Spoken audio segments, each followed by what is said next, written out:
உறவுகள் அனைவருக்கும் வணக்கம். விஜய்க்கு அந்த பால்கோவா வாசனையை பார்த்துட்டு நிம்மதியாக இருக்கவே முடியல. அப்படியே தூக்குது, மூக்க தூக்குது, தின்னுபுட்டு அப்படியே ரொம்ப இதாகிறாரு. அதனால் என்ன பண்ணுறாங்க, இது கண்டிப்பாக காவேரியோட சமையல் தான். இந்த இடியப்பம் பாயாவும் அவங்க அம்மாவோட சமையல். அப்போ அவங்க இங்கே இருக்கிறாங்க. கண்டிப்பாக இது நம்ம பொண்ணு சொன்னது காவேரின்னு சொன்னாலே, அப்போ அந்த காவேரி தானே உயிரோட தான் இருக்கான்னு சொல்லிட்டு வேகமாக வராருங்க. வீட்டு கேட்டு மேலே ஏறுறாருங்க. காவேரி கேட்டு மேலே ஏறி பார்க்குறாரு. அதுக்கப்புறம் யாரோ வர்ற மாதிரிக்கு படார்னு குனிஞ்சிடுறாங்க. அதுக்கப்புறம் சுற்றி முற்றி பார்க்குறாரு. என்ன பண்ணுறதுனே தெரியல. காவேரி தான் இந்த வீட்டில் இருக்கிறா, நம்ம பொண்டாட்டி தான், நம்மளை யாரும் ஏமாற்றிட்டாங்க, தாத்தாவும் பாட்டியும் ஏமாற்றிட்டாங்க அப்படின்னு நினைக்கிறாரு. அதுக்கப்புறம் காம்பவுண்ட் சுவரில் மெல்ல மெல்ல ஏறிடுறாருங்க. இந்த காதல் பார்த்தீங்களாங்க என்ன பாடுபடுத்துது. அப்படியே ஜம்ப் பண்ணி மெல்ல அப்படியே குதித்து இறங்கிடுறாரு. இறங்கினதுக்கப்புறம் மெல்ல மெல்ல வராரு. வீடும் பூட்டி கிடக்கு. ஐயோ பூட்டிருக்கே, நம்ம எப்படி போகிறது ஒன்றும் புரியலையே அப்படின்னு சொல்லிட்டு ஜன்னலை உடைக்க பார்க்குறாரு. ஜன்னலை எடுக்க முடியல. அடுத்து பார்த்தா மாடிப்படி ஏறி பார்க்குறாரு. மாடி ஏறிட்டா அந்த கதவும் பூட்டியிருக்கு.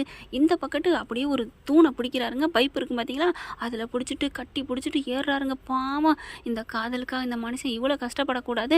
அப்படியே ஜம்ப் பண்ணி குதிச்சிடுறாரு. மேலே மாடியிலேருந்து உள்ளுக்க போகிறாங்க. அதில் பார்த்தீங்கன்னா ஒரு ஜன்னல் அப்படியே ஈஸியாக திறந்த மாதிரி இருக்குது. உள்ளுக்குள்ள அப்படியே ஜம்ப் பண்ணி போகிறாருங்க மனுஷன். அப்படியே கண்ணத்தோட கண்ணமாக ஒட்டி உரசிக்கிட்டு அப்படியே உள்ளார இறங்கிடுறாரு. இறங்கினதுக்கப்புறம் பார்த்தீங்கன்னா உள்ளுக்குள்ள மாடி இருக்குது. உள்ளுக்குள்ளே போயிடுறாரு. அப்பாடா அப்படின்னு இறங்கி வராரு. ஹாலுக்குள்ளே வந்தால் அங்கே எங்கே பார்த்தா காவேரி ஃபோட்டோ இருக்குது. அப்போ காவேரி தான் அப்படி பார்க்குறாரு. அதுக்கப்புறம் கிச்சனுக்கு போகிறாங்க. ஒவ்வொரு ரூமாக இருக்குது போகிறாரு. அடுத்து ஒரு ரூம்பு சும்மா திறந்து பார்க்குறாங்க, யாரும் இல்லை. அடுத்து ஒரு ரூமுக்குள்ளே போகிறாங்க. கரெக்டாக சாரதா படுத்திருக்காங்க. சாரதா கீழே படுத்திருக்காங்க. காவேரி கட்டிலில் படுத்திருக்குங்க. அப்படியே பார்த்தோன்னே தூக்கி வாரி போடுதுங்க. அழகாக அந்த அந்த முடி அந்த அந்த மூடியில் முகத்தில் மூடி இருக்கு பார்த்தீங்களா, சாலு போர்வை, அது அப்படியே காற்றுல ஆடுது. அப்படியே தடன்னு அது கொஞ்சம் கொஞ்சமாக விலகுதுங்க. விலக விலக இவர் பார்க்குறாரு. ஆஹா அடடடா, அப்படித்தான் அவங்களுக்குங்க கண்டேன் சீதையை அப்படின்னு சொல்லுவாங்க இல்லையா, அந்த மாதிரி தாங்க கண்டேன் காவேரியை அப்படின்னு சொல்லலாம். கரெக்டாக காவுக்கு கா வருது பார்த்தீங்களா, அப்படி பார்க்குறாரு. அப்படியே மனசுக்குள்ளே சந்தோஷம் பீறிட்டு வருதுங்க. அப்படித்தான் அவருக்கு துள்ளி குதிக்கணும்னு தோணுது. அது நள்ளிரவு, அதனால் ஒன்றும் பண்ண முடியலை. மயிலிறகால் வருடிய என் மங்கையின் மதிமுகமே, உன் பிறைமுகம் பார்த்தேனடி, மீதி முகம் பார்க்கணுமேடி அப்படின்னு சொல்லிட்டு மெல்ல வாராரு. மனசுக்குள்ளே நினச்சிக்கிட்டு கனவு கற்பனை பார்த்தீங்களா, உண்மையிலே இது ஆன் தி ஸ்பாட்டில் எனக்கு கவிதை வந்துச்சுங்க. நான் கவிதை எழுதணும் எழுதி வச்செல்லாம் சொல்லலைங்க, சத்தியமாக அடங்க அம்மா மேலே சத்தியமாக அப்படின்னு சொல்லுவாங்க இல்லையா, நான் சொல்கிறேங்க.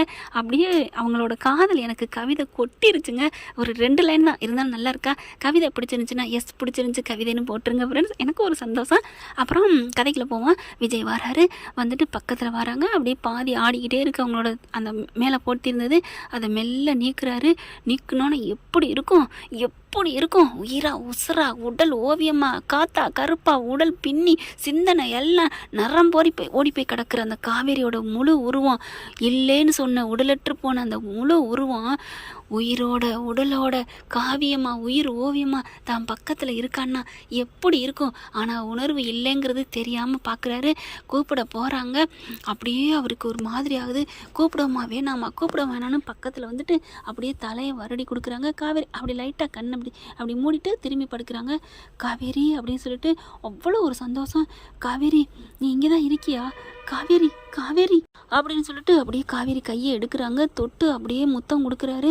நீ தூங்கிக்கிட்டு இருக்கியாடா, நீ இங்கே தான் இருக்கியா, எப்பட்றா நீ இல்லைன்னு சொல்லிட்டாங்க, இறந்துட்டாங்க அப்படின்னு சொன்னாங்களே, ஏன் இப்படி சொன்னாங்க, ஏன் சொன்னாங்க, எனக்கு கட்டி பிடிச்சி கத்தனம் போல இருக்கே, நீ தூங்கிக்கிட்டு இருக்க, உன் தூக்கத்தை கெடுக்கக்கூடாதுன்னா நான் அமைதியாக நிற்கிறேன், என்ன ஆச்சு ஒன்றும் புரியலையே, நீ இறந்துட்டேன்னு சொல்லி தாத்தா ஏன் இப்படி சொல்லணும், எதுக்கு சொல்லணும், ஒன்றுமே புரியலையே, உனக்கு சுயநினைவு இல்லைங்கிறாங்களே, தாத்தா தானே சொன்னார் கேட்டனே, எப்பட்றா என் தங்க மயில ஓவியத்தை எழில் ஓவியண்டி, எல்லார ஓவியம் என் சிற்பண்டி, உன்னை போய் இறந்துட்டேன்னு சொல்லி என் இதயத்தை நொறுக்கிட்டாங்களே, பாசமாக வளர்த்தேன்னு சொன்னாங்களே, மோசம் பண்ணிட்டாங்களே என் தாத்தாவும் பாட்டியும் அப்படின்ட்டு செம்ம காண்டாராங்க.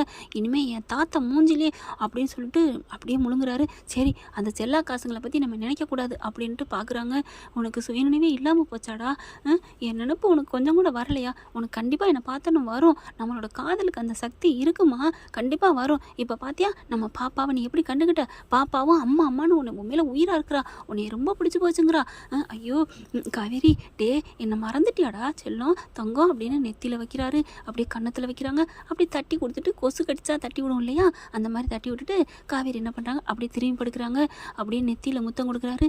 காவேரி காவேரி அப்படிங்கிறாங்க. நல்லா தூங்குறாங்க. அப்படியே டயர்டு, இன்னைக்கு ஃபுல்லாக வேலை இல்லையா, அதனால் அப்படியே காவேரி காவேரி உன்னை நான் எப்படி மிஸ் பண்ணேன், இப்போ நான் சொல்லி என்னை திரலைன்னு சொல்லிட்டா என்ன பண்ணுறது, அதனால் நான் அடக்கியிருக்கனே காவேரி அப்படின்னு சொல்லிட்டு கையை பிடிக்கிறாங்க. கண்ணத்தை அப்படியே அப்படியே ஒரு மாதிரி ஆக்கிறாரு. இங்கே சாரதை என்ன பண்ணுறாங்க, கொஞ்சம் அசைகிறாங்க. டக்குன்னு கண்ணை முழிக்கிறாங்க. யார் அப்படிங்கல இங்கே காவேரியோட பக்கத்தில் படுத்து அப்படியே ஒரு கணிச்சு ஒரு கையை ஊண்டிக்கிட்டு காவேரியோட தலையை வருடி கொடுத்து பேசிக்கிட்டு இருக்காங்க. காவேரி பார்க்குறதுக்கு அப்படி பார்க்குற மாதிரி தான் படுத்திருக்காங்க சாரதா. கண்ணை முழிக்கிறாங்க. யாருது அப்படின்னு வேகமாக ஒரு அசதியாக டக்குன்னு யாருன்னு கத்திடுறாங்க. அப்புறம் விஜயை பார்க்குறாங்க. அப்படியே கத்துன வாயை அப்படியே அவங்களே பொத்திக்கிறாங்க. ஏன்னா காவேரி எந்திரிச்சிடக்கூடாது இல்லையா அப்படின்ட்டு பார்க்குறாங்க. அமைதி அமைதி அப்படிங்கிற மாதிரி காவேரி அந்த சாரதா பார்த்து விஜய் சொல்கிறாரு. அப்படியே வாயை பொத்துறாங்க. அப்படியே மெல்ல தூங்குறா என் பொண்டாட்டி, சத்தம் விடக்கூடாது உஸ் அப்படிங்கிற மாதிரி விரலை வச்சு சொல்கிறாரு. சரி சரி தம்பின்னு அப்படியே வாயை சூப்போ எல்லாத்தையும் சேர்த்து பொத்திக்கிறாங்கன்னு சொல்லுவாங்க இல்லையா, அந்த மாதிரி பொத்திக்கிறாங்க சாரதா. அப்படியே மெல்ல இறங்குறாரு. தலைமாட்டிலேருந்து அப்படி மெதுவாக இறங்கி வந்து சாரதாவை பார்க்குறாங்க. சாரதாவை பார்த்த கையோட தம்பி நீங்கள் உயிரோடு இருக்கீங்களா அப்படின்னு கேட்க, என்னங்கடி அதிர்ச்சி மேலே அதிர்ச்சியாக தாக்குறீங்க, ஒரு சின்னோண்டு கல்லை தூக்கி போட்டால் தாங்கலாம், பெரிய பாறாங்களை தூக்கி தலையில் போட்டால் எப்படி தாங்குறது, என் பொண்டாட்டி உயிரோடு இல்லைன்னு என் வீட்டில் சொன்னாங்க, இப்போ நீங்கள் வந்து உயிரோடு இருக்கீங்களான்னு கேட்டால் என்ன அர்த்தம், ஐயோ தம்பி உங்கள் வீட்டில் என் வீட்டில் என்ன சொன்னாங்க, என்ன சொன்னாலும் விட்டுட்டு போவீங்களா, என் பொண்டாட்டியை விட்டுட்டு போவீங்களா, கூட்டிகிட்டு போவீங்களா, என்னை எப்படி நீங்கள் அம்போன்னு விட்டுட்டு போச்சு, மனசு வந்துச்சு பெத்த புள்ளேன்னு சொன்னீங்களே, நானும் அம்மாவை தானே நினச்சேன் அப்படி இப்படின்னு கத்துறாங்க. ஐயோ தம்பி என்னை மன்னிச்சிருங்கன்னு காலில் விழுகிறாங்க. எந்திரிங்க அப்படின்னு சொல்லி தூக்கிறாரு. என்ன காரணத்துக்காக நான் உயிரோடு இருக்கேன் கேட்குறீங்க, உங்கள் வீட்டில் அதைத்தான் தம்பி சொன்னாங்க, என்னத்தான் சொல்கிறீங்க, ஆமாம் இதுக்கும் எங்களுக்கு எந்த சம்மந்தமும் இல்லை, உங்கள் வீட்டில் ஒரு சூனியக்கார கிளவி இருக்காளே கிளட்டு, நான் ஒன்றும் சொல்ல மாட்டேன், நான் அவங்கள எவ்வளோ நல்லவங்கன்னு நம்பினேன், எம்புட்டு என் பச்சை மதலையை பிரித்து எடுத்துகிட்டு விட்டாங்க தெரியுமா, ஓ மகளுக்கு தான் எதுவுமே இல்லாமல் போயிடுச்சு, என் பிள்ளையாவது உயிரோடு இருக்கணும், நாங்கள் அங்கே கூட்டி போகணும், அமெரிக்கா கூட்டி போகணும் அப்படி இப்படின்னு சொன்னாங்க தெரியுமா, வழியே இல்லாமல் நீங்கள் நல்லா பொழைச்சி வரணுங்கிறக்காண்டி மனசை கல்லாகிட்டு அந்த பிள்ளையை தூக்கி கொடுத்துட்டு வந்தேன் தெரியுமா, எல்லாத்தையும் உங்கள் வீட்டில் பண்ணிவிட்டு என்ன திட்டுறீங்களா தம்பி, அதுக்கப்புறம் கொஞ்ச நாளைக்கு அப்புறம் நான் வீட்டுக்கு வந்துக்கிட்டே இருந்தேன் தெரியுமா, வந்தீங்களா, அதான் வீடை காலி பண்ணிட்டு போயிட்டாங்களா, ஆமாம் நான் வந்திருக்கப்ப இருந்தாங்க, அவருக்கு இன்னும் சரியாகலைன்னே சொல்லிட்டு இருந்தாங்க, நம்ம இருந்தால் ஏதாவது ஆயிருமேட்டு காலி பண்ணிக்கிட்டு இருந்தாங்க, கரெக்டாக நான் வந்தேன், அப்போ நீங்கள் உயிரோட இல்லைன்னு சொன்னாங்க தெரியுமா, ஆமாம் யாரோ வெளியில் சத்தம் கேட்டுச்சு, என்னை வீட்டுக்குள்ளே வச்சு பூட்டினாங்க, யாருன்னு கேட்டால் பசுபதி ஆட்கள்னு சொல்லி என்னை தடுத்தாங்களா, ஐயோ பாட்டி நீ என்னத்தை பாட்டி கொண்டு போனேன், ஏன் பாட்டி இப்படி என் பொண்டாட்டி என்கிட்ட பிரிச்சான்னு கத்துறாங்க. அதுக்கப்புறம் அத்தை நான் எவ்வளோ நொந்து போயிருந்தேன் தெரியுமா, நாங்களும் தான் தம்பி நீங்களும் போயிட்டீங்க, என் மகளும் சுயநலம் இல்லாமல் இருக்கிறா, ஆனால் அவளுக்கு நீங்கள் போயிட்டீங்கன்னு தெரிஞ்சதுக்கப்புறம் இன்னொரு கல்யாணம் பண்ணி வைக்கலான்னு நினச்சான் தம்பி, என்னை மன்னிச்சிருங்க தம்பி அப்படிங்கிறாங்க. எதுக்கு மன்னிப்பு, இல்லை கல்யாணம்லாம் பண்ணி வைக்கணும்னு நினச்சேன்ல, ஐயோ ஐயோ அப்போ கல்யாணம் பண்ணிட்டீங்களா என் பொண்டாட்டிக்கு, ஐயோ ஐயோ அப்படிலாம் சொல்லாதீங்க தம்பி அவள் உங்கள் பொண்டாட்டி தம்பி அப்படிங்கிறாங்க. என்ன சொல்கிறீங்க, இந்த ஜென்மத்தில் எனக்கு கல்யாணங்கிற ஆசையே இல்லைம்மா, எனக்கு என்னமோ தெரியல, எனக்கு ஏதோ ஒரு குழந்தை பெற்ற மாதிரி இருக்குது, ஒரு ஜீவனோட நான் வாழ்ந்த மாதிரி இருக்குது, எனக்கு கல்யாணங்கிற ஆசையெல்லாம் இல்லைம்மா, எனக்கு ஒரு தெய்வம் ஒரு இது உணர்வு வருதுமா, எனக்கு ஆசாபாசம் இல்லை, காதல் இந்த மாதிரி கன்றாவி எதுவுமே வரலன்னு அவள் அடிக்கடி சொல்லுவா, உனக்குன்னு கடைசி காலத்துக்கு ஆள் வேணுமே நான் சொன்னேன், அதுக்கு கூட நான் பெத்த பிள்ளைங்களை வச்சு வளர்த்துக்கிறேன்னு கங்கா பிள்ளையத்தையும் அவள் வளர்த்துக்கிட்டு இருக்கா, அப்பப்போ போய் பார்க்குறதும் இங்கே அவள் வர்றதும் அப்படின்னு சொல்லி முடிக்கிறாங்க. அப்படி பார்க்குறாங்க. அப்பா என் பொண்டாட்டிக்கு கல்யாணம் ஆகலை, நல்லது பண்ணி வச்சிங்க அத்தை மாமியாரே, என் பொண்டாட்டி என்கிட்ட பிரித்தது கூட பரவாயில்ல, நான் இறந்துட்டேன்னு சொல்லி இன்னொரு கல்யாணத்தை பண்ணி இன்னொரு புருஷன் அந்த பக்கத்தில் படுத்திருந்தேன்னா சத்தியமாக நான் அப்பயே உயிரை விட்டுருந்துருப்பேன் தெரியுமா, ஐயோ மாப்பிள்ளை அப்படிலாம் சொல்லாதீங்க, உங்கள் காதல் சாதாரண காதல் இல்லை, இந்த உலகம் 7 உலகத்தையும் தாண்டி வந்துட்டுருக்க ஒரு தெய்வீக காதல், அது எப்படிப்பா பிரியும், இப்போதைக்கு தற்சமயம் பிரியலாம்ப்பா, அப்பப்போ அந்த சூரிய கிரகணம் வருது பார்த்தீங்களா அந்த மாதிரி தான், ஆனால் மறுபடியும் அது வெளியில் வரும் இல்லை சூரியன், அதே மாதிரி தான் உங்கள் காதல் வெளியில் வந்துருச்சு, என்னை மன்னிச்சிருங்க தம்பி அப்படிங்கிறாங்க. என் பொண்டாட்டி உங்கள் பொண்டாட்டி தான் இது காவேரி, நான் அப்போ உங்கள் பிள்ளை, ஆமாம் அதுவும் என் பிள்ளை தான், ஐயோ பொழுதுக்கும் அவள் சொல்லிக்கிட்டே இருந்தா அந்த பிள்ளை நல்ல பிள்ளை, என்னை அந்த பிள்ளைய பார்க்கல எனக்கு எதோ தோணுதுன்னு அவள் சொல்லிக்கிட்டே இருந்தா மாப்பிள்ளை அப்படிங்கிறாங்க. அப்படியே சரி நான் போய் காவேரி எழுப்புறேன் அப்படிங்கிற கையை பிடிக்கிறாங்க. அத்தை என்ன பண்ண போகிறீங்க, என்ன காரியம் பண்ண போகிறீங்க, ஏன் தம்பி டாக்டர்லாம் சொன்னாங்கன்னு சொன்னீங்கல்ல, பழைய நினைவு அவளுக்கா வர்றப்போ வரட்டும் சொல்லாதீங்கன்னு சொன்னாங்க தான். அது உங்கள் பாட்டி கூட சொல்லியிருக்கலாம் இல்லையா? இல்லை இல்லை, நீங்கள் அது பாட்டி சொன்னிச்சோ யார் சொன்னாங்களோ விபரீதம் வேணாம் அத்தை அப்படிங்கிறாங்க.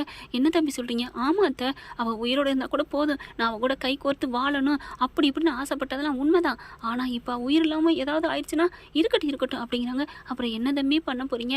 என்ன பண்ண போகிறேன்னா, என் காதல் அவளை மனசை மாற்றும். நான் இங்கே இருப்பேன், இங்கே இருந்து பக்கத்து வீட்டில் தானே இருக்கீங்க, எல்லாம் பண்ணிக்கிடுவோம், அவளை நான் லவ் பண்ண வைப்பேன் அத்தை அப்படிங்கிறாங்க. தம்பி எல்லாத்துக்கும் நீங்களும் ஹெல்ப் பண்ணுங்கள். கண்டிப்பாக தம்பி நான் ஹெல்ப் பண்ணுவேன் அப்படிங்கிறாங்க. எனக்கு ஒன்றும் உங்கள் ஹெல்ப் தேவையில்லை தான். என் காதல் என் பொண்டாட்டி மனசை மாற்றி அவள் சுயநினைவு ஆக்க வைப்பேன். இருந்தாலும் கொஞ்சம் நீங்கள் உதவி பண்ணிங்கன்னா நல்லாயிருக்கும் அப்படிங்கிறாங்க. ரொம்ப தேங்க்ஸ் மாப்பிள்ள, புரிஞ்சுக்கிட்டதுக்கு. அப்பா கடவுளே, நீ வழி கண்ணு திறந்துட்ட, வழி வகுத்துட்ட என் பிள்ளைக்கு. நான் என் மகளோட வாழ்க்கை என்ன ஆகும்னு பயந்துட்டு இருந்தேன் அப்படிங்கிறாங்க. அதுக்கப்புறம் சரி தம்பி நீங்கள் கிளம்பலையா அப்படிங்கிறாங்க. என்னது கிளம்பலையாவா? என் பொண்டாட்டிங்க இருக்கல, நான் எப்படி போவேன்? அங்கே உங்கள் குட்டி காவேரி இருப்பாளே. ஐயோ ஆமாம்ல அப்படின்னு சொல்லிட்டு, சரியத்தை இப்போ நான் என்ன பண்ணுறது? 2 காவேரிக்கு நடுவில் நான் மாட்டிக்கிட்டு முழிக்கிறேனே. ஐயோ நான் சீக்கிரமே என் பொண்டாட்டி மனசை மாற்றணும் அப்படிங்கிறாரு. அதுக்கு தான் நான் சொல்லட்டுமா அத்தை? சொல்லிடாதீங்க அப்படின்ட்டு ஒரு நிமிஷம் என் பொண்டாட்டியை கொஞ்சிக்கட்டுமா அப்படின்னு சொல்ல, உங்கள் பொண்டாட்டி உங்கள் உரிமை உங்கள் சொத்து தம்பி அப்படிங்கிறாங்க. அப்புறம் அது சரி நான் போயிடுறேன், நான் நந்தி மாதிரி இடையில இல்லை அப்படின்னு வெளியில் போகிறாங்க. சாரதா வெளில போனேன்னு அப்படியே படுத்துக்கிட்டு மெல்ல கையை வச்சுட்டு, என் செல்லக்குட்டி என் சீனி குட்டி அப்படின்னு முத்தம் கொடுக்குறாரு. நாளையிலேருந்து இந்த மாமாவோட பர்ஃபார்மன்ஸை பார்க்குறியா? நீ ஏன் என்னை லவ் பண்ண வெடி, நீ லவ் பண்ண உன்னை வைப்பேன் அப்படின்னு சொல்லிட்டு அங்கேருந்து ஒரு முத்தத்தை கொடுத்துட்டு கிளம்புறாங்க. அதுக்கப்புறம் சாரதா வெளியில் நிற்கிறாங்களா. அத்தை என் பொண்டாட்டி பார்த்தாலும் பார்த்துக்கோங்க. சரிங்க தம்பி, இதில் என்ன இருக்குது, நீங்கள் சொல்லணுமா என்ன? இருந்தாலும் நீங்கள் பார்த்துப்பீங்க, நான் சொல்ல வேண்டியது என்னோட கடமை இல்லையா? சரி தம்பி எப்படி வந்தீங்க அப்படிங்கிறாங்க. ஏன்னா கதவு பூட்டி கிடக்குதா, அப்படியே தலையை சொறிகிறாரு. என்ன தம்பி அப்படிங்கிறாங்க. அப்படியே எட்டி பார்க்குறாரு. காவேரி நல்லா அசந்து தூங்குறாங்க. என்ன அசந்து தூங்கிட்டு இருக்காப்புல என் பொண்டாட்டி அப்படிங்கிறாங்க. அவளுக்கு ரொம்ப வேலைப்பா அதான் தூங்குறா அப்படிங்கிறாங்க. அதுவும் உடம்புக்கு முடியாமல் இருந்துச்சு, மாத்திரை போட்டு தூங்குறா அப்படிங்கிறாங்க. அடுத்து சரி தம்பி எப்படி போவீங்க, எப்படி வந்தீங்க அப்படிங்கல, நான் வந்த பாதையை பாருங்க அப்படின்னு மாடியை காமிக்கிறாங்க, ஜன்னலை காமிக்கிறாங்க. அதில் பார்த்தா சட்டை கிழிஞ்சிருக்கு. என்ன தம்பி கிழிஞ்சிருக்கு? மாடியிலேருந்து அந்த ஜன்னலில் வரையில் கிழிஞ்சிருச்சு மாமியாரே அப்படிங்கிறாரு. ஐயோ அப்படிங்கிறாங்க. என் பொண்டாட்டின்னு தெரிஞ்சுதான் எனக்கு அவளாக தான் இருக்கணும் என் மனசு சொன்னுச்சு அத்தை. நான் தான் என் பொண்டாட்டி அப்படின்னு தெரியாமலே நான் வந்தேன் அப்படிங்கிறாங்க. என் பொண்டாட்டி நான் மிஸ் பண்ண மாட்டேன் இனிமே அப்படின்னு அவருக்கு என்ன பேசுகிறதுனே தெரியல. தம்பி எப்படி தம்பி உங்களுக்கு உள்ளூர் தோணுச்சு? நீங்கள் செஞ்சு கொடுத்த இடியப்பம் பாயா, அதுக்கப்புறம் என் பொண்டாட்டி செஞ்ச பால்கோவா. ஐயோ அதில் தான் கண்டுபிடிச்சிங்களா? ஆமாம், அதுவே இல்லைனாலும் நான் கண்டுபிடிச்சிருப்பேன் தான். எப்படி பக்கத்து வீட்டில் இருக்கிறான் என்னத்த அப்படிங்கிறாங்க. ஐயோ அப்படின்னு சொல்லிட்டு, ஆண்டவனா தான் உங்களை இணைச்சிருக்காங்களா? ஆமாம் எங்கள் காதல் என்ன நினச்சிட்டு இருக்கீங்க? நான் புரிஞ்சுக்கிட்டேன் தம்பி, உங்கள் வீட்டில் தான் புரிஞ்சுக்கல தெரியுது அப்படிங்கிறாங்க. சரி தம்பி இப்போ எப்படி போவீங்க? வந்த மாதிரியே தான் போகணும். ஏன் தம்பி முதல்ல தெரியாமல் வந்தீங்க, நான் திறந்து விட்றேன் அப்படின்னு சொல்லிட்டு தாப்பாலை திறந்து விட்றாங்க. அப்புறமா வெளிக்கட்டையும் திறந்து விட்றாங்க. அத்தை நான் வரட்டா அப்படின்னு சொல்கிறாங்க. சரி தம்பி கம்பீரமாக போங்க, ஏன் குனிஞ்சுக்கிட்டு போகிறீங்க அப்படின்னு குனிஞ்ச தலையை அப்படியே நிமிடுறாங்க. எப்போவுமே கதருக்கு வேணா தலை குனிஞ்சிருக்கிறது பெருமை, ஆனால் நீ என் காவேரி புருஷன் மாப்பிள்ள, என் தம்பி, என் புள்ள, நீ எப்போவும் தலை நிமிந்து கெத்தா போகணும் அப்படின்னு சொல்ல, என்னத்த சின்ன கவுண்டர் படம் எதுவும் செல்லில் பார்த்தீங்களா அப்படிங்கிறாங்க. போங்க தம்பி, எதையுமே எங்களை ஒரு பஞ்சு டைலாக் சொல்லவே விட மாட்டேங்கிறீங்க அப்படின்னு சாரதா சொல்ல, ஐயோ அத்தை வெக்கப்படுறீங்களே, ஆனாலும் என்னை பிரிச்சுட்டீங்களே என் பொண்டாட்டிருந்து, ஐயோ மாப்பிள்ள இதை சொல்லாதீங்க அப்படிங்கிறாங்க. இதை நான் என் உயிர் இருக்கிறைக்கும் சொல்லாமல் விட மாட்டேன், தாத்தானுக்கு இருக்குது கச்சேரி அப்படின்ட்டு போகிறாங்க. என்ன ஃப்ரெண்ட் இப்படி போனால் நல்லா தானே இருக்கும், பார்க்கலாம் என்ன நடக்க போகுதுன்னு. தேங்க்யூ. இந்த வீடியோ உங்களுக்கு பிடிச்சிருந்தா தயவு செய்து லைக் பண்ணுங்க. இன்னும் அப்டேட்ஸ்க்காக சேனலை சப்ஸ்கிரைப் பண்ண மறக்காதீங்க. நம்ம கிட்ட இருக்க எல்லா சேனல்ஸோட லேட்டஸ்ட் வீடியோ அப்டேட்ஸ்க்காக மேல ரைட் சைட்ல காட்டுற லிங்கை கிளிக் பண்ணி வாட்ஸ்அப் குரூப்ல ஜாயின் பண்ணுங்க. உங்களிடம் விடைபெறுவது நான் உங்கள் மெஹர்.